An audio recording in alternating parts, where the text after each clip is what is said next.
Hey guys, what's going on? Paul here. Welcome back to another midnight video, and in this one we're going to walk you through how you can get set up for the scavenger mine to earn more free night tokens. So there's going to be a few different methods to optimize that and get the most amount of tokens you can get back.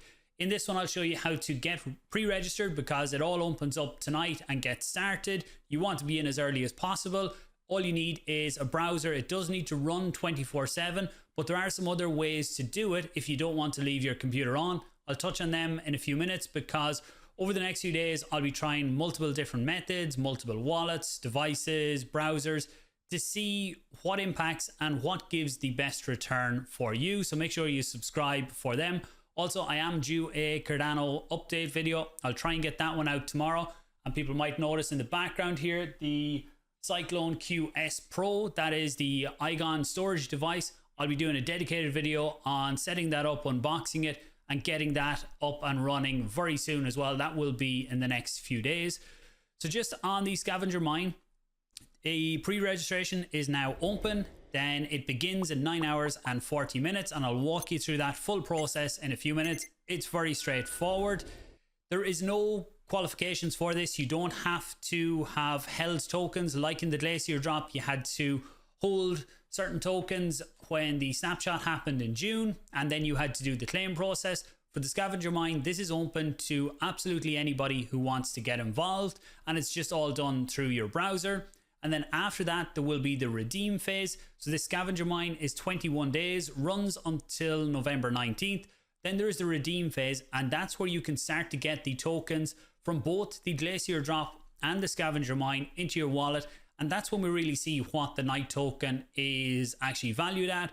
It's a very common question I'm getting is how much will it trade for? And nobody knows that right now. It could be under a cent, it could be over $1. There's no way to know because it will all depend on the market. The market will decide what the price is going to be. So it'll be launched, and then look, there will be lots of people who will have got free tokens. Will they sell it off? Will there be people who weren't able to get involved? They want to buy up big bags of it. We don't know. We'll just have to wait and see.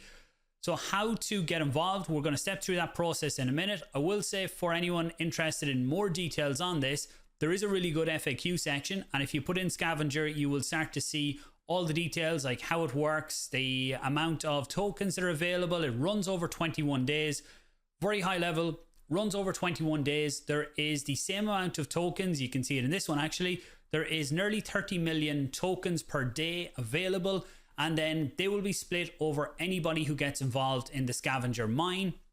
And if we go down here, it's asked about people familiar with mining will have used GPU mining, and there's Bitcoin mining, all that type of stuff where you need complex hardware to do that. With this you don't, you just use your browser, and it uses your CPU to actually mine or to solve.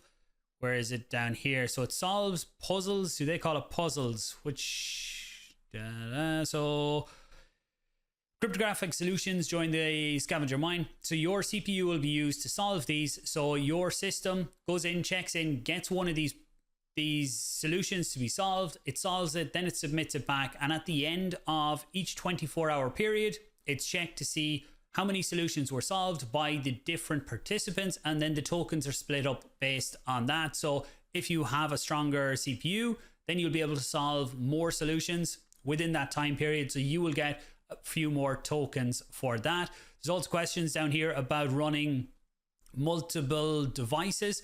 So yes, you can run multiple devices, but they need to all be linked up to a different address. If you link them all to the same address, basically you are solving the same puzzle or the same solution each time you're looking to solve that, and all your devices are looking to do it, and then only the first one that does it will actually get rewarded. Whereas when it is different wallets, every wallet is given a different puzzle or whatever you want to call it, cryptographic solution to be solved, and then you're not competing against anyone else to solve that. So you solve that, you submit, you will earn some night tokens. But if you use the same address on multiple devices or multiple browsers, then you're going to be competing with yourself. What you can do is you could have multiple browsers all with different wallets. So you could have Chrome running here, you could have Brave running, you could have other browsers running as well, all with different wallets and different solutions. But then your computer will be the defining part of how successful that is, because if your PC isn't that powerful, then you will be impacting yourself with not enough power to mine them different wallets. So you could slow down the whole process and maybe not actually gain much extra at the end. But I'm going to look at all them in the next few videos. This one, to go through the setup process, so let's click get started. Then you have to connect up your wallet. So you can see this browser here is just a test one I use for videos. So I have Eternal and Yoroi installed, Laceworks, Exodus, Typhoon, Vesper, Giro, NuFi. Any of the Cardano wallets should work with this process. Now you can use the same destination wallet that you used for the airdrop, so that's no problem. You can use the same one as long as there is no transactions in that wallet since you connected it up for the airdrop. So for this, I've set up a new wallet just to keep it cleaner. So let's go with Eternal and continue. So now it's asking me to grant access here to this dApp. So I'll say yes, grant access. Now that means that it can read from Eternal, so it can just read information about my wallet. It can't access funds or anything like that. Click continue. So you can see here the destination address, it's picked it up from that wallet. Then next what I want, and because it's an empty wallet, all addresses in this one are unused. Click on next. Then you have all the different information. One thing I mightn't have mentioned before, star. So star is the smallest unit of the night tokens. So that is the fractions of a night token goes down to a star, like you have Lovelace with ADA or you have Satoshis with Bitcoin. So if I scroll all the way to the bottom, I'm going to agree. We always read these. Yes, we do. Click accept and sign. So then I get this here to confirm the data and I need to just sign the message. And again, this is like before, we're just signing to prove ownership. Click on sign, loading Scavenger Mine. So then you can see right now, solve cryptographic challenges. So it updates every 24 hours. Right now, I have nothing estimated in my claim because it hasn't kicked off. It will kick off in 9 hours and 34 minutes, and then you'll be able to see all the different information there. So as I mentioned throughout this video, there are different processes in how to optimize getting more tokens. So that could be running multiple browsers, each with a different wallet, because if you use the same wallet address in all of them, they are all trying to solve the same challenge and only one of them can win, whereas each wallet address is given a different one. So that's why you need to have different addresses for that. You could have you can have multiple wallets within one seed phrase. Looking at VPS, so if you don't want to run your own desktop PC 24/7 or your laptop, then what you could do is look at a VPS. So you can get Windows VPSs for $5 or something like that for a month. So if you think you will be able to get more than $5 worth of night tokens in the next 21 days, then maybe that's going to be a solution as well. A VPS is just a virtual private server, so you can log into it from your own. It runs 24/7 off on someone else's server. They run it for you and you can just log in and use it like you would use your own desktop PC.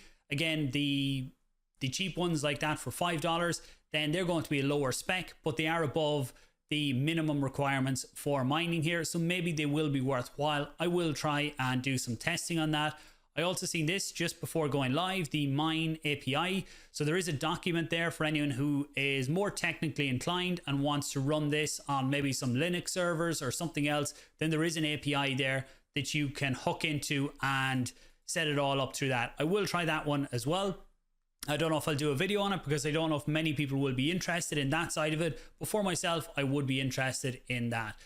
So look, make sure and subscribe. There's going to be more videos coming out on this in the next few days. Leave questions in the comment section here so I can address them in the next video, probably tomorrow or maybe Friday when we have a full 24 hours done of the mining, so I can see and compare different results and come back with answers that you need then. Thanks for watching, guys. Do appreciate it. Share it out, let people know what's going on. Give it a like. I appreciate it. Talk soon.